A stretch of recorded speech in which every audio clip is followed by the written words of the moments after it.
Are you blessed? Amen. Amen? Hallelujah. Today we're going to tackle about testing of faith. But last week, we encounter about be strong and courageous. Dapat maging strong and courageous tayo sa buhay natin. Because ang opposite ng synonym, antonym ng kabaligtaran ng courageous is fear. Dapat maging strong tayo always. Amen? Sa purpose ng Diyos, sa promises ng Diyos sa buhay natin. And yung theme natin is passion. Suffering yun. This year, we encounter suffering. Maraming loss, maraming mga kapatid natin na nagsasuffer din. So that's why I encourage you to fix your eyes on Jesus. Don't fix your eyes on me. Don't fix your eyes on the ministry. Don't fix your eyes on someone. Fix your eyes on Jesus. Siya lang makakatulong sa atin. Amen? And as we are going to continue to have an intimate relationship with the Holy Spirit, I want to encourage you na siya yung need natin. Jesus is in heaven. God the Father is in heaven. But the God that is here is the Holy Spirit. Siya yung tumutulong sa atin every day. Amen?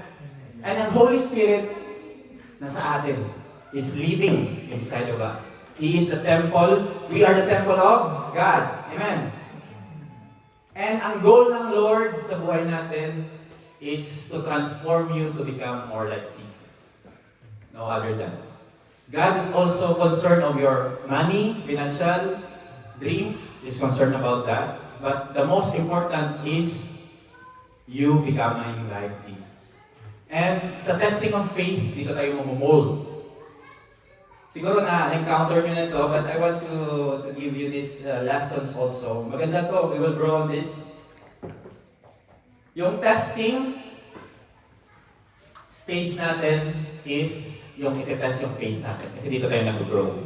Like for example, when you go to the gym, kailangan mo magbuhat ng 20 pounds, 50, 80, 100. Sino nag-gym dito? Wala mo nag-gym? Kapag nag-gym ka, iba naman gym natin yung chat na naman, di ba? Kapag nag-gym ka, di ba yung goal mo is yung muscle mo. Right? To become strong. So ganun din sa testing of faith. Tinitest tayo para mag-grow yung faith natin, para mag-grow yung muscle natin. Amen? So si God, ipuput tayo sa series of tests. Sikat na put na sa test, loving your enemy. And I'm for sure you are in that test also. Amen? Nag-grow tayo dito. Nag-grow tayo dito sa testing of faith. Ang good news, kapatid, ito yung purpose ni Lord sa atin. To become more like Jesus sa mga test na. Amen? Welcome, ano pangalan mo? Julie, welcome Julie. Newly visitor natin si Julie. So, welcome Julie, you're welcome. So yung key verse natin, if you have your Bible, let's go to James, no? James 4:1-4. Sabi dito, Dear brothers and sisters, when troubles of any kind come your way, consider it opportunity to great joy. Kapag may problema na naman, happy. Tama ba? Kapag may problema darating, dapat maging happy. What? Pwede ba? Kapag may problema, dapat maging happy tayo? Kapag may problema, maging happy? Hindi. What, Lord? Sabi ng verse, troubles of any kind, maging happy daw. Lord, parang hindi ito para sa akin, ha? But we're going to continue. Ito yung, ano yung reason bakit kailangan natin maging happy? Sabi sa verse 3, For you know that when your faith is tested, your endurance has a chance to grow. Verse 4, so let it grow. Sabihin mo sa katabi mo, let it grow. Ano yung let it grow natin? Ano yung i-grow natin? Yung faith. Kapag tinitest tayo, yung faith natin mag-grow. Right? For when your endurance is fully developed, you will be perfect and complete, needing nothing. Bakit tayo, ni Lord, tinitest? Para maging strong tayo kapag darating yung mga problema sa buhay. Amen? Sino nakaka-experience nito? Always. Ako mahirap mag-feel ng joy, ha? Mahirap maging happy kahit may problema. Totoo? Wala ka ng trabaho bukas, happy ka ba? But we're going to learn something, no? Okay lang, amen. So, God wants you to develop. Gusto ng Lord i-develop ka to be a responsible, strong, and woman of God. Sabihin mo sa katabi mo, you are a strong and responsible woman of God and man of God. You are a strong man and woman of God. Sabihin mo. And God uses conflicts, trials, challenges, problems in life so that ma-mold tayo. Amen? Totoo yan. Amen. And God tested your faith para malaman niya if genuine yung faith mo. Kasi baka, Lord, I believe in you, pero words lang, but we're not doing it. But God has the judgment and has the answer. Amen? So I will give you 5 tests sa buhay natin kung bakit nangyayari to. We're going to go to Noah and to Abraham sa life nila, no? Yung nangyari kay Noah at Abraham nangyayari sa inyo. Totoo po, what is written in the Bible is also happening in our life. Amen? So, kapag may exam, anong gusto niyo? Open answer? Sino gusto nang may exam may open answer? Wala. Gusto niyo i-search ang answer. Kay Lord, binigyan niya tayo ng answer. Si Lord, kapag magbigay ng exam, si Lord, open answer yun. Saan mo? Alam mo saan yung answer dito? Sa Biblia. Sa Bible. That is the truth. Gusto ko yun. Kasi dati nag-cheat ako eh. Nagkakodigo ako. Sa exam, di ba? So, gusto ng Lord makapasa ka sa test. Siguro, maraming times na tinitest yung character mo, yung anger mo, kaya feel mo pa rin yung anger mo kasi hindi ka pa nakapasa. No? But praise God, we're going to tackle that right now. So, life of Noah, God created the universe. 6 days, He rested. And God gave a dream to Noah. Sinabi ng Lord kay Noah, gumawa ka ng bangka. Ark, maliit yung bangka. Boat, anong malaki yan? Ship, ark, malaki. Sabi ni Noah, what? Lord, gagawa ko ng bangka? Tapos Lord? Yun ang sabi ng Lord, gumawa ka ng bangka. Noah doesn't know what's happening next. Hindi niya alam. Pero, by faith, sinunod niya yung Diyos. Amen? So, before nagbigay ng dream si God kay Noah, Adam and Eve has a son, si Cain, Abel. Then it started the crime, first crime. Cain, sino matay Cain? Si Abel? Basta mayroong crime na nangyari, murder. God didn't start the murder. Hindi po yung Diyos yung nag-unang nag-murder sa mga tao sa Old Testament. People mismo. Because sin entered. Right? Because the world is evil during that. Nagpopulate hanggang naging evil. So God has a plan. So I think God is grieved on His creation. Bakit ganito, ganyan? But I do believe God has a purpose. God has seen everything. He is very sovereign. And God says to Noah, I'm going to start over. Siguro, kapag ikaw si Noah, Brad, Jaden, tapos kasama mo si Mitch. Tapos God give you a dream, Jaden. Okay, Jaden, dito sa Norway, gumawa ka ng bangka made in kahoy. Gagawin mo ba? Di ba katawa-tawa? Foolishness? Sasabihin mo, what, Lord? What? Kasi the Lord is going to start over. Ibig sabihin, pupuksain niya lahat ng mga masasamang tao. And you can bring your family, Mitch, and your kids, and the animals. Kids. Noah found grace in the eyes of God, no? Grateful ako kay Noah kasi kapag wala si Noah, siguro wala rin tayo dito. But we are still in descendants of Adam. No? Imagine mo, si God sasabi sa'yo sa dream mo. Buti na lang hindi sinabi ni God sa dream mo, Brad, na gumawa ka ng bangka, no? Bro, baka bangkang papel, Brad.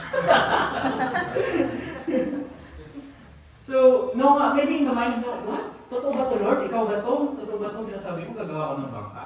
But we're going to tackle that. So, ang first test na ginagawa ng Lord sa buhay natin is a new test. Bagong test.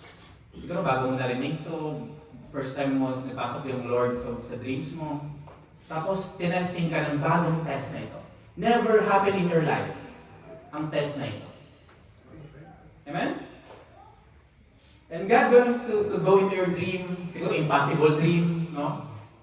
Possible, tapos sasabihin mo, what, Lord? Siguro mali, hindi ako yung tamang person para i-follow ko yung yung command mo. Let's go to Hebrews 11:7 now.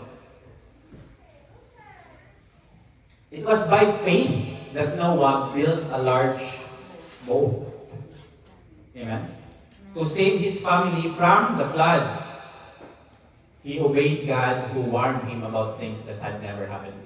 By faith, inobey ni Noah kahit foolishness para sa kanya. Meron ba sa inyo dito yung sinabihan ng Lord, okay, kinuman ng Lord tapos nag-obey lang kayo? Do you have that same kind of faith like Noah?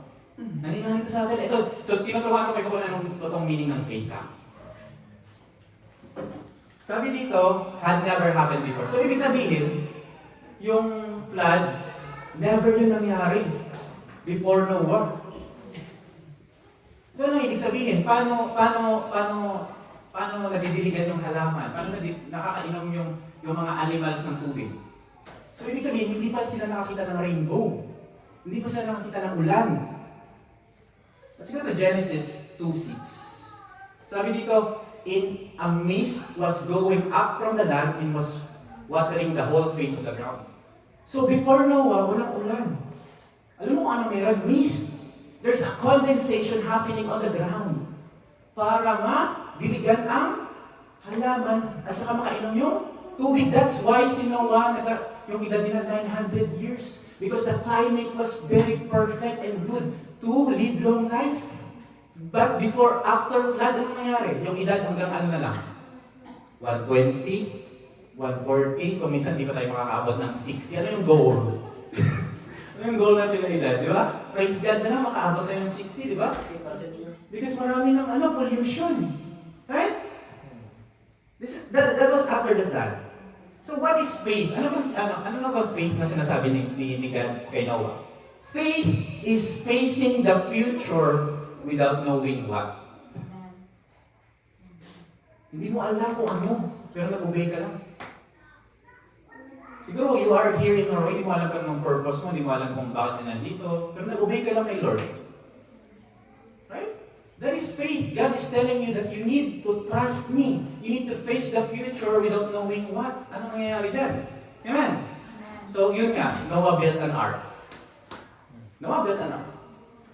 So let's go to Hebrews 11:1. Anong faith? Faith shows the reality of what we hope for. It is the evidence of things we cannot see. God is spirit. We don't see God. That's why we put our faith in Him.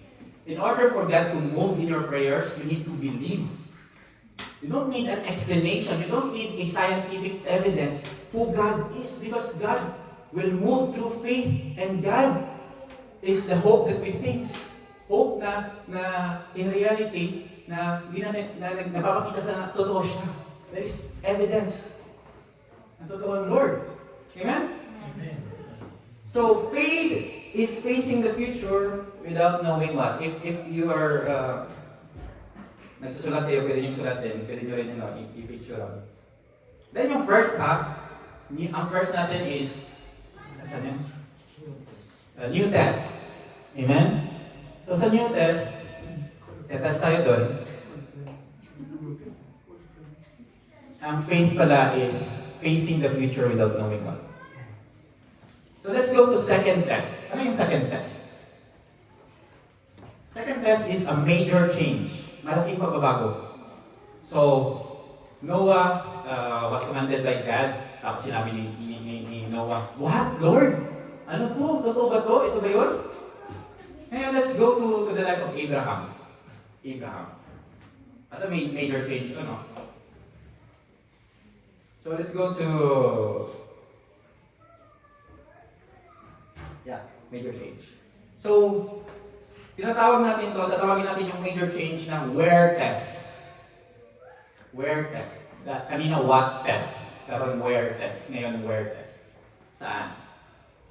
So let's go to Hebrews 11:8. It was by faith that Abraham obeyed when God called him to leave home and go to another land, and God would give him as his inheritance. He went without knowing where he was going. Ito yung where test. Lord, saan? Where, Lord? Where?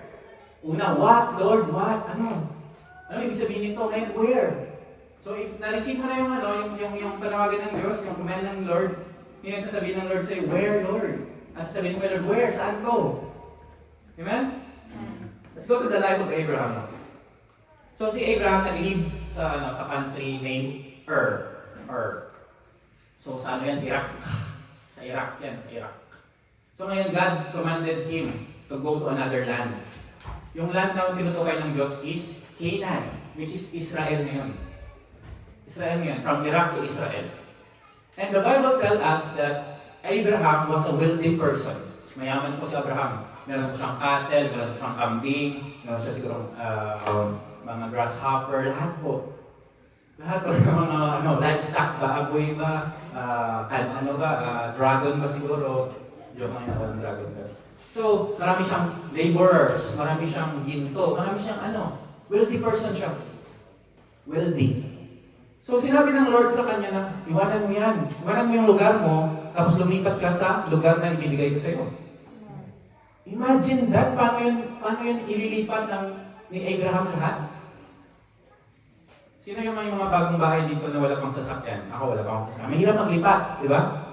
Sila Ramjel at Pina, mahirap maglipat. Sis, may siguro yung nila sis, at kanila Brad. Mahirap maglipat. May sasakyan na yan ha.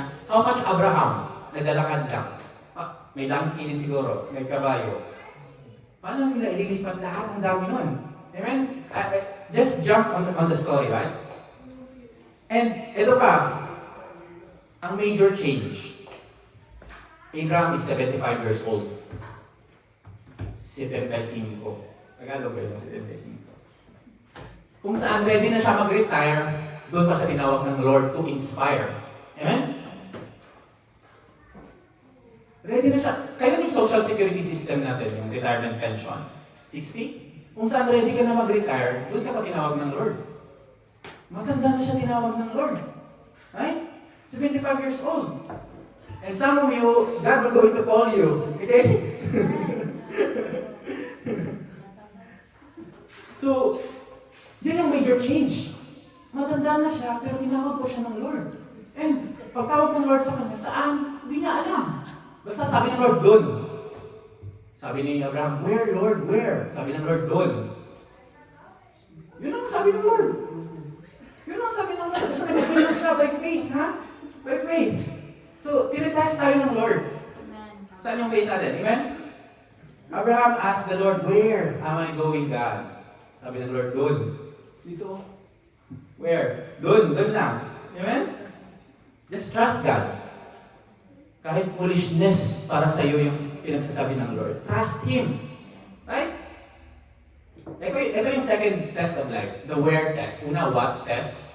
Second is where test. So, anong ibig sabihin? Faith is following God's leading without knowing where. Ito yung faith. Hindi mo alam kung saan ka pupunta, basta go ka lang. Right? Sino yung best example nito? Si Ate Abel? Ha? Brad? Si Ate Abel yung best example? Pupunta lang doon kayo. Ha? Yan. Sometimes God will tell you, Jill, quit your job. Sasabihin mo, okay Lord, ano yung next job? Sabi ng Lord, wala siyang sinabi. Basta quit your job. Are you going to do that? Tinetest tayo. Sasabihin sa'yo, Brad Darius, sasabihin sa'yo, quit your job. I-quit mo ba yung job mo? Si God na mismo nagsasabi niya, tinetest tayo. Sasabihin mo, nag-pray ka, Lord, ano yung next job? Wala. Walang answer si Lord. Kasi si Lord, hindi yan siya mag-answer right away.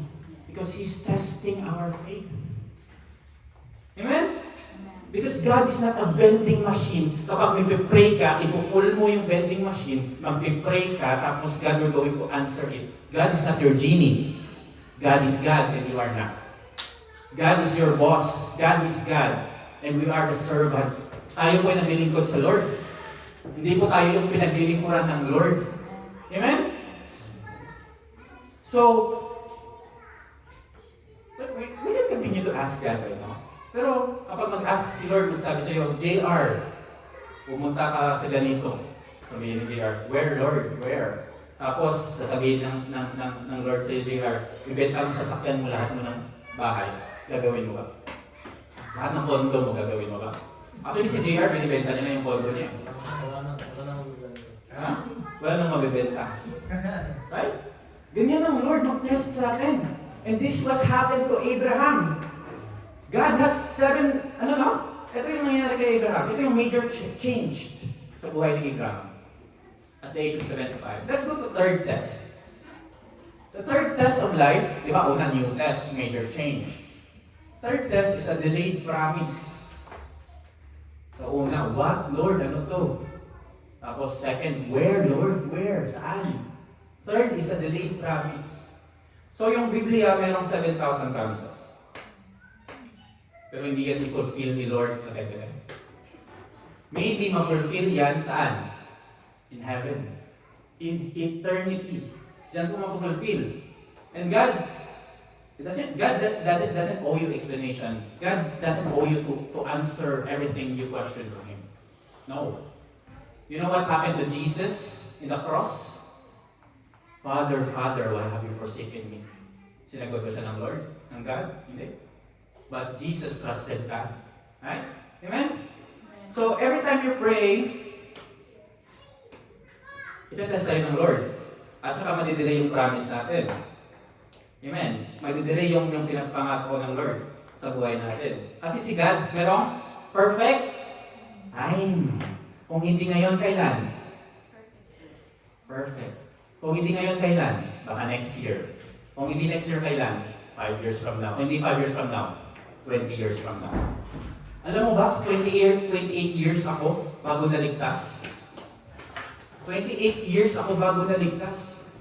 Ang taas nun, 28 years ako nasa kasalanan bago ako naligtas. Amen? So God has a promise. Amen? Ito yung tinatawag ko na when test. Kailan, Lord? Kailan? Let's go to Hebrews 11:9 to 10. And even when he reached the land, so ngayon si Abraham nakapunta na sa land. Di ba? So where? Nakapunta na siya sa Canaan. Ngayon, ito yung promise ng Lord sa kanya, yung land. Nakapunta na siya doon. And he lived there by faith. Nanirahan lang siya doon.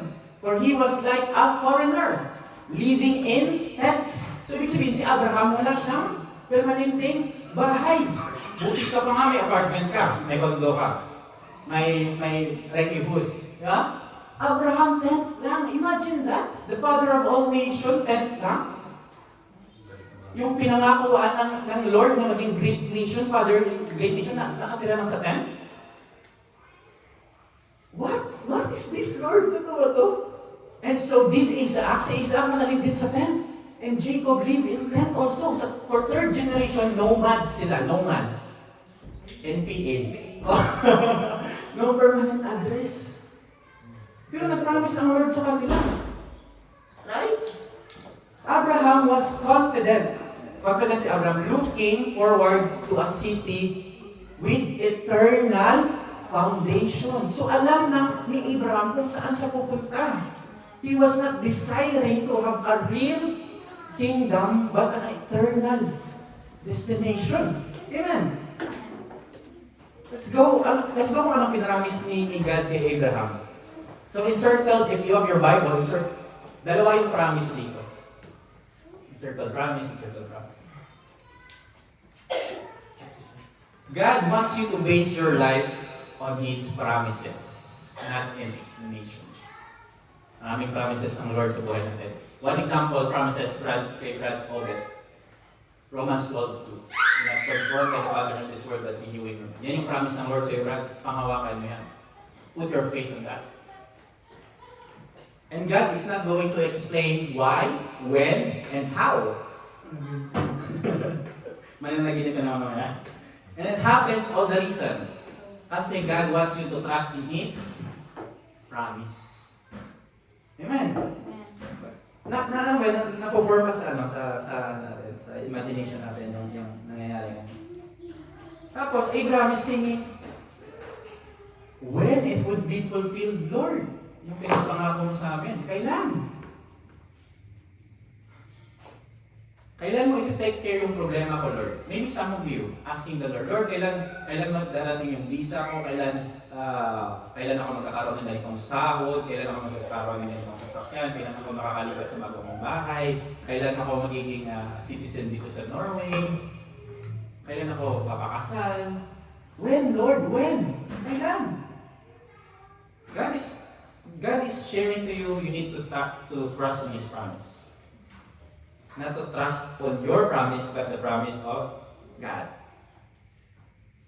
So sometimes marami tayong problema, relationship, finances, marami. Health. But you know what is faith? Faith is waiting for God's timing without knowing when. Basta nagtatrust ka lang kay Lord, nagagawin ito ng Lord. Hindi ka nag-a-ask kung kailan darating. Basta nagtrust ka lang sa Kanya. Amen? That is the third test. Let's go to the fourth test. Ito yung mahirap. This is the unsolved problem. So, tapos ni Abraham pumunta sa lugar na yun, nag-promise ang Lord sa kanya. Ngayon, meron na namang unsolved problem na test na gagawin ng Lord sa buhay ni Abraham. Tapos, minsan, some of you have the problem in life, no? Sasabihin, how in the world I'm going to solve this? Paano ito masosolusyonan? Na-experience yun? Paano ito masolusyonan, Lord? For example, yung problema namin sa anak namin. Paano ito masolusyonan? Yung anak namin hindi masyadong umiinom ng milk. Nag-pray lang kami. Pray. Then, after ng hospital, pumunta kami ng hospital last week. After nun, dumidede na siya. Nakakaubos na siya from 100 ml. Ang naubos na ngayon, 1,000 ml. Amazing, Lord. Pero grabe yung problema namin nun. Especially si Arnie, yung wife ko. Yung problema namin yung pagdede. May milk na nga. Sa Pilipinas, walang pabili ng milk. Dito, sobra tayo ng milk. Hindi pa uminom. Diba? Ito yung gata yung joke. Ngayon, yung unsolved problem, ang promise ng Lord sa kanya, magiging father of great nation siya. Hello, Abraham is 75 years old. Siguro, si Abraham, ikaw, siya si Sarah. And, siyempre kayo naman yung couple dito, example lang to. Then, si Jaden, 75 years old. Abraham, 75 years old. Then nag-promise ang Lord sa inyong dalawa, magkakaroon kayo ng anak. Huh? Magkakaroon kayo ng anak. And you are 75 years old. Ngayon yung unsolved problem, they are physically cannot bear child. That is the unsolved problem. Hindi kaya ng katotohanan nila because they are, matanda na? But promise niya ng Lord sa kanila na makakaroon ng anak. Then alam mo ang sinabi ang ginawa ni Abraham at saka ni Sarah? Alam mo kung ano? They laugh. Lord, totoo ba to? 75 age, magkaroon ka ng anak? And Abraham looked at Sarah. At tinignan ni Abraham ang sarili niya. No way. Siguro, kapag during mating, sasabihin ni Abraham sa sarili niya, no way, hindi ko magagawa ito. Wala na akong nung tuhod ko, hindi na kaya. And also, siguro si Sarah magsasabi na, no way, the double no way, ayaw ko. Ang tanda na nila nun. Magmimate. Di ba? Hirap nun, that is an unsolved problem. Tapos alam mo, nung nagsabi ng Lord, bibigyan kayo ng anak, yung sinabi nila, tumawa sila, ha. Ano ba ito? I want to give you a revelation. Sarah conceived at the age of 90 or 99? And Isaac was their child. Alam mo ba kung anong meaning ng Isaac? Sino nakakalam meaning ng Isaac? Isaac meaning is laughter. Tumawa sila sa promise ng Lord. Tumawa yung mag-asawa sa promise ng Lord. Tapos binigyan sila ng anak na ang meaning laughter. You know what is Isaac? Bakit binigay ni God si Isaac sa world? Because Isaac was the joke of God to the world. Kailan napunta yung huling halakak? Kay God. Ngayon si Lord tumatawa sa kanila. Ha ha ha ha ha. Amen? God has its promise to us. And He will fulfill that promise. Amen? Let's go to Hebrews 11, no? 11, 12. It was by faith that even Sarah was able to have a child. Ano? Nagkaroon siya. Faith. Though she was barren and he was too old, she believed that God would keep His promise. And so, a whole nation came from this one man, Abraham, who was as good as dead. Matanda na, hindi na kaya. Pero, galing sa kanya, offspring, nagkaroon ng nation with so many people that like in the stars of the sky, in the sand of the seashore, there is no way to count on them. So anong tinuturo sa atin? Faith is expecting a miracle without knowing how. If you want to get healed, basta Lord, nagbibigay ako sa promise ng Lord na mag-heal ako. And if you want what happened to Abraham and Isaac, to Abraham and Sarah, to bear a child, believe in the promise of God. But don't ask God how. Paano Lord? Paano kami magkakaroon ng anak? Right? The scripture says that by faith. Tinuturuan tayo ngayon kung paano magkaroon ng by faith. Amen? So let's go to the 5 tests. Last na to. Last na. So ngayon yung 5 test is a senseless loss. Una, new test. Second, major test. Third, delay promise. Fourth, unsolved problem. Yung 5 is senseless loss. Walang ka-sense. Walang ka-sense. Yung test na to. Senseless loss. Tinitas yung character natin ni God to become more like Jesus.